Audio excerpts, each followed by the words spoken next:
Hi friends, ನಮಸ್ಕಾರ. ದಿಲ್ ತಡ್ಕಾಗೆ ಆತ್ಮೀಯವಾದ ಸುಸ್ವಾಗತ. ನೂಡಲ್ಸ್ ಅಂದರೆ ಯಾರಿಗಿಷ್ಟ ಇಲ್ಲ ಹೇಳಿ? ಹೋಟೆಲ್ಗೆ ಹೋದರೆ ನಾವು ಮೊದಲು ಆರ್ಡರ್ ಮಾಡೋದೇ ನೂಡಲ್ಸ್ನ ಅಲ್ವಾ? ಅದೇ ನೂಡಲ್ಸ್ನ ನಾವು ಮನೆಯಲ್ಲೇ ಇನ್ನೂ ಹೆಲ್ದಿಯಾಗಿ ಅದಕ್ಕಿಂತ ಟೇಸ್ಟಿಯಾಗಿ ಮಾಡ್ಬೋದು ಅಂತಂದರೆ ಹೇಗೆ ಮಾಡೋದು ಅಂತ ನೋಡೋಣ. ಇವತ್ತಿನ ವಿಡಿಯೋನಲ್ಲಿ ನಾನು ಅದನ್ನು ನಿಮಗೆ ತಿಳಿಸ್ಕೊಡ್ತೀನಿ. ವಿಡಿಯೋನ ಕಡೆಯವರೆಗೂ ತಪ್ಪದೇ ನೋಡಿ. ನಾನಿವತ್ತು ತುಂಬ ಈಸಿಯಾಗಿ ವೆಜ್ ಹಕ್ಕಾ ನೂಡಲ್ಸ್ ಹೇಗೆ ಮಾಡೋದು ಅಂತ ತಿಳಿಸ್ಕೊಡ್ತೀನಿ. ಬನ್ನಿ ನೋಡೋಣ. ದಿಲ್ ತಡ್ಕಾ ಚಾನೆಲ್ನ ಸಬ್ಸ್ಕ್ರೈಬ್ ಮಾಡೋದಕ್ಕೆ ಮರಿಬೇಡಿ. ಸುಮಾರು 1 ಲೀಟರ್ ನೀರನ್ನು ಒಂದು ಆಳವಾಗಿರೋ ಪಾತ್ರೆಯಲ್ಲಿ ಕುದಿಸ್ಕೋಬೇಕು. ನೀರು ಬಿಸಿ ಆದಮೇಲೆ ಅದಕ್ಕೆ 2 ಚಮಚ ಉಪ್ಪನ್ನು ಹಾಕಿ ನೋಡಿ. ಉಪ್ಪು ಹಾಕ್ತಿರೋ ಹಾಗೆ ಈ ರೀತಿ ನೀರೆಲ್ಲ ಬೆಳ್ಳಗೆ ಆಗಬೇಕು. ಇದಕ್ಕೆ 2 ಚಮಚ ಎಣ್ಣೆನ ಹಾಕಿ, ನಾನು ಇಲ್ಲಿ 250 ಗ್ರಾಮ್ನಷ್ಟು ಹಕ್ಕಾ ನೂಡಲ್ಸ್ನ ತಗೊಂಡಿದ್ದೀನಿ. ನೂಡಲ್ಸ್ನ ಈ ರೀತಿ ಮುರಿದಿಟ್ಕೊಳ್ಳೋದ್ರಿಂದ ಪಾತ್ರೆಯಲ್ಲಿ ಅದನ್ನು ಹಾಕಿ ಬೇಯಿಸ್ಕೊಳ್ಳೋದಕ್ಕೆ ಅನುಕೂಲ ಆಗುತ್ತೆ. ನೀರು ಕುದಿಯೋದಕ್ಕೆ ಶುರುವಾದಮೇಲೆ ಈ ಹಕ್ಕಾ ನೂಡಲ್ಸ್ನ ನೀರಿನಲ್ಲಿ ಹಾಕಿ ಅದನ್ನು ಮುಳುಗಿಸ್ಬೇಕು. ನಾವು ನೀರಿಗೆ ಎಣ್ಣೆ ಹಾಕಿರೋದ್ರಿಂದ ನೂಡಲ್ಸು ಒಂದಕ್ಕೊಂದು ಅಂಟ್ಕೊಳ್ಳೋದಿಲ್ಲ. ನಮಗೆ ನೂಡಲ್ಸ್ ತಿನ್ನೋದಕ್ಕೆ ಇಷ್ಟ, ಆದರೆ ಅದು ಎಷ್ಟು ಹೆಲ್ದಿನೋ ಅಂತ ಯಾವಾಗಲೂ ಯೋಚಿಸ್ತೀವಿ. ಆದರೆ ಮನೆಯಲ್ಲೇ ನಾವು ಚೆನ್ನಾಗಿ ತರಕಾರಿ ಹಾಕಿ ಕಡಿಮೆ ಎಣ್ಣೆಯಿಂದ ತುಂಬ ರುಚಿಯಾಗಿ ನೂಡಲ್ಸ್ ಮಾಡಬಹುದು. ಕುದಿಯುವ ನೀರಿನಲ್ಲಿ ಒಂದು 2ರಿಂದ 3 ನಿಮಿಷ ಬೇಯಿಸ್ಕೊಳ್ಳಿ. ತುಂಬ ಹೊತ್ತು ಬೇಯಿಸ್ಬಿಟ್ರೆ ನೂಡಲ್ಸ್ ಎಲ್ಲ ಥರ ಅಂಟ್ಕೊಂಡ್ಬಿಟ್ಟು ಪಚ ಅಂತ ಆಗಿಬಿಡುತ್ತೆ. ನೀವು ನೂಡಲ್ಸ್ನ ಒಂದು ಎಳೆನ ತೆಗೆದು ಅದನ್ನು ಮುರಿದು ನೋಡ್ಬೋದು ನೂಡಲ್ಸ್ ಬೆಂದಿದೆಯಾ ಅಂತ. ಅಥವಾ ಅದನ್ನು ತೆಗೆದು ಹೀಗೆ ಎಳೆದು ನೋಡಿದ್ರೆ ಅದು ಎಲಾಸ್ಟಿಕ್ ಆಗಿರುತ್ತೆ, ಆವಾಗ ನಿಮಗೆ ಗೊತ್ತಾಗತ್ತೆ. ಅಥವಾ ಹೀಗೆ ಮುರಿದ್ರೆ ಅದು ಈಸಿಯಾಗಿ ಮುರಿಯುತ್ತೆ ನೋಡಿ. ಹೀಗೆ ಎಳೆದ್ರೆ ಅದು ಒಳ್ಳೆ ರಬ್ಬರ್ ಬ್ಯಾಂಡ್ ಥರ ಆಗುತ್ತೆ, ಆವಾಗ ನಿಮ್ಮ ನೂಡಲ್ಸು ಪರ್ಫೆಕ್ಟಾಗಿ ಬೆಂದಿದೆ ಅಂತ ಅರ್ಥ. ಈ ನೂಡಲ್ಸ್ನ ನೀವು ಒಂದು ಶೋಸೋ ಪಾತ್ರೆಗೆ ಹಾಕಿ ನೀರನ್ನೆಲ್ಲ ಚೆನ್ನಾಗಿ ಬಸ್ಕೊಳ್ಳಿ. ನಂತರ ಇದಕ್ಕೆ ತಣ್ಣೀರಿನಿಂದ ಸ್ನಾನ ಮಾಡಿಸ್ಬೇಕು. ಹೀಗೆ ತಣ್ಣೀರು ಹಾಕೋದ್ರಿಂದ ನೂಡಲ್ಸು ಮತ್ತೆ ಅದರ ಕಾವಿಂದ ಬೆಂದ್ಕೊಳ್ಳೋದಿಲ್ಲ ಹಾಗೂ ಬಿಟ್ಕೊಳ್ಳುತ್ತೆ, ಸ್ಟ್ರ್ಯಾಂಡ್ಸ್ ಎಲ್ಲ ಸಪ್ರೇಟ್ ಆಗುತ್ತೆ. ಹೀಗೆ ಚೆನ್ನಾಗಿ ತಣ್ಣೀರನ್ನ ಹಾಕಿ ಒಳಗಡೆ ಎಲ್ಲ ನೂಡಲ್ಸ್ ಎಲ್ಲ ಕೂಲಾಗಿದೆ ಅಂತ ಅನ್ಸಿದ್ಮೇಲೆ ಅದನ್ನು ಒಂದು ತಟ್ಟೆಗೆ ಟ್ರಾನ್ಸ್ಫರ್ ಮಾಡಿ ಹರವಿ ಅದು ಆರೋದಕ್ಕೆ ಬಿಡಿ. ನೂಡಲ್ಸು ಕಂಪ್ಲೀಟಾಗಿ ಆರೋದಕ್ಕೆ ಬಿಡಬೇಕು ನಾವು. ನೋಡಿ, ಹೀಗೆ ಒಂದು ಸ್ಟ್ರ್ಯಾಂಡ್ ತೊಗೊಂಡು ಎಳೆದ್ರೆ ಈ ರೀತಿ ಎಲಾಸ್ಟಿಕ್ ಆಗಿರಬೇಕು. ಇದನ್ನು ಒಂದು ತಟ್ಟೆಗೆ ಟ್ರಾನ್ಸ್ಫರ್ ಮಾಡಿಕೊಂಡು ಆರೋದಕ್ಕೆ ಬಿಡೋಣ. ಇಲ್ಲಿ ನಾನು ತೊಗೊಂಡಿರೋ ತರಕಾರಿಗಳು 2 ಬಟ್ಲಿನಷ್ಟು cabbage, 1 cup onion, 1 cup capsicum ಹಾಗೂ 1 ಕಪ್ ಕ್ಯಾರೆಟ್. ಇದಕ್ಕೆ ನಾವು ಸ್ಪ್ರಿಂಗ್ ಆನಿಯನ್ ಹಾಗೂ ಬೀನ್ಸನ್ನು ಕೂಡ ಹಾಕ್ಕೊಳ್ಬೋದು.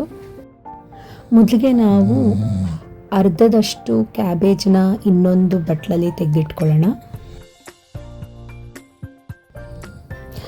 ಈ ಉಳಿದಿರೋ ತರಕಾರಿಗಳಿಗೆ ನಾವು ಹೀಗೆ ನೀರನ್ನು ಚಿಮುಕಿಸಿ ಎಲ್ಲನೂ ಮಿಕ್ಸ್ ಮಾಡ್ಕೊಳ್ಳೋಣ.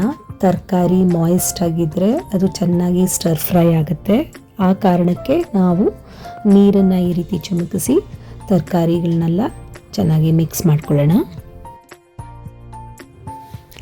ಇಲ್ಲಿ ನೀವು ನೋಡ್ಬೋದು, ನಾನು ಎಲ್ಲ ತರಕಾರಿನೂ ಉದ್ದುದ್ದಕ್ಕೆ ಹೆಚ್ಕೊಂಡಿದ್ದೀನಿ.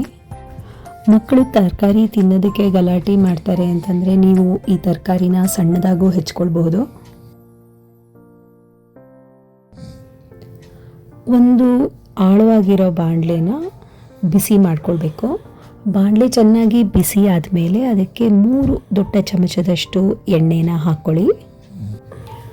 ಎಣ್ಣೆ ಕಾದ್ಮೇಲೆ ಹೆಚ್ಚಿಟ್ಟುಕೊಂಡ ಬೆಳ್ಳುಳ್ಳಿನ ಅದಕ್ಕೆ ಹಾಕಬೇಕು. ನಾನಿಲ್ಲಿ 7ರಿಂದ 9 ಎಸಳನ್ನು ಹಾಕಿದ್ದೀನಿ. 3 ಸೀಳಿರುವ ಹಸಿಮೆಣಸಿನಕಾಯಿ, ಒಂದು ಸಣ್ಣಗೆ ಹೆಚ್ಚಿರುವ ಈರುಳ್ಳಿನ ಇದಕ್ಕೆ ಹಾಕೊಳ್ಳಿ.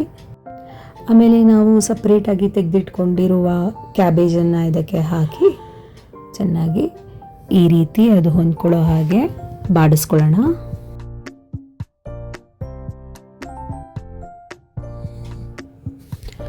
ಇದು ಹೆಚ್ಚಿನ ಕಾವಿನಲ್ಲಿ ನಾವು ಬಾಡಿಸ್ಕೊಳ್ಬೇಕು.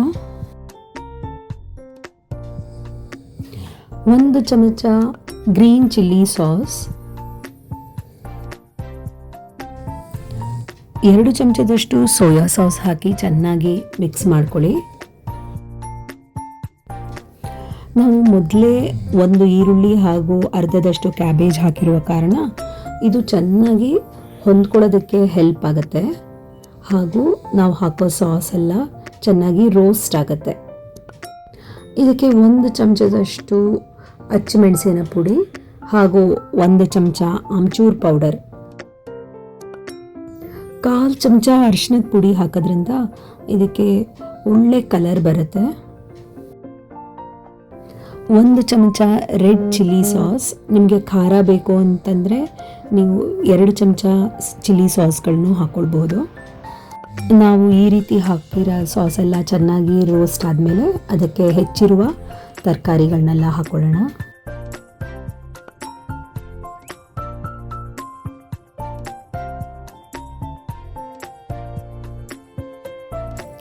ತರಕಾರಿನೆಲ್ಲ ಚೆನ್ನಾಗಿ ಜೋರು ಉರಿನಲ್ಲೇ ಸ್ಟರ್ ಫ್ರೈ ಮಾಡ್ಕೊಳ್ಬೇಕು. ಜೋರು ಉರಿನಲ್ಲಿದ್ದರೆ ತರಕಾರಿ ಎಲ್ಲ ಕ್ರಿಸ್ಪಾಗುತ್ತೆ. ಉರಿ ಕಡಿಮೆ ಮಾಡಿದ್ರೆ ಅದು ತುಂಬ ಮೆತ್ತಗೆ ಬೆಂದ್ಬಿಡುತ್ತೆ. ಕಡೆಯದಾಗಿ ಉಪ್ಪು ಹಾಕಬೇಕು. ತರಕಾರಿನ ನಾವು ಬರೀ ಅರ್ಧದಷ್ಟು ಬೇಯಿಸಬೇಕು. ಇದಕ್ಕೆ ಟೊಮ್ಯಾಟೊ ಸಾಸ್ ಇಲ್ಲ ಅಂತಂದರೆ ಟೊಮ್ಯಾಟೊ ಕೆಚಪ್ ಹಾಕಿ ಥರ ಮಧ್ಯದಲ್ಲಿ ಹಾಕಿ ಫಸ್ಟು ಅದನ್ನು ಚೆನ್ನಾಗಿ ರೋಸ್ಟ್ ಮಾಡ್ಕೊಳ್ಳಿ. ಆಮೇಲೆ ತರಕಾರಿ ಜೊತೆ ಮಿಕ್ಸ್ ಮಾಡ್ಕೊಳ್ಳಿ.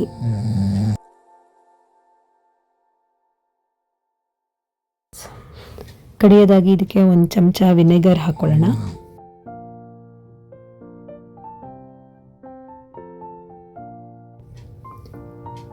ಈಗ ನೂಡಲ್ಸ್ನ ಹಾಕಿ ಮಿಕ್ಸ್ ಮಾಡಬೇಕು. ಈ ರೀತಿ ಹಗುರವಾದ ಕೈಯಿಂದ ಮಿಕ್ಸ್ ಮಾಡಬೇಕು. 2 ಸೌಟಿಂದ ಮಿಕ್ಸ್ ಮಾಡಿದ್ರೆ ಈಸಿಯಾಗಿ ಮಿಕ್ಸ್ ಮಾಡ್ಕೊಳ್ಬೋದು. ನೂಡಲ್ಸು ಮುರಿಬಾರ್ದು, ಆ ರೀತಿ ಮಿಕ್ಸ್ ಮಾಡ್ಕೊಳ್ಬೇಕು. ಸ್ನೇಹಿತರೆ, ನೀವು ಈ ನೂಡಲ್ಸ್ನ ಖಂಡಿತವಾಗ್ಲೂ ಟ್ರೈ ಮಾಡ್ತೀರಾ ಅಲ್ವಾ? ಮಾಡಿ ನನಗೆ ತಿಳಿಸಿ ಹೇಗಿತ್ತು ಅಂತ.